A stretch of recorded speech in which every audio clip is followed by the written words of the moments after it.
Mahalla tinch, yurt tinch. Mahalla obod, yurt obod.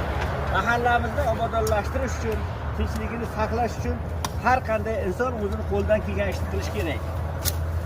Qo'lda qalam ijod qilib to'xtamayman. O'rog'im bor, hasha ko'rib charchamayman.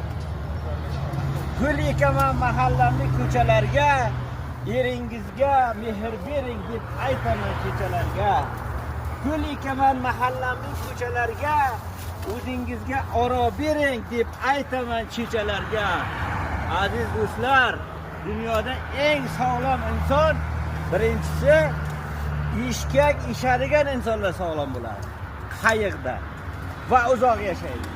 Ikkinchisi ana shunday qo'liga o'roq olib, cholg'i olib, xashak uradigan, o't uradigan insonlar uzoq yil yashaydi va sog'lom bo'ladi. Men shunga sizlarni chaqirib qolaman.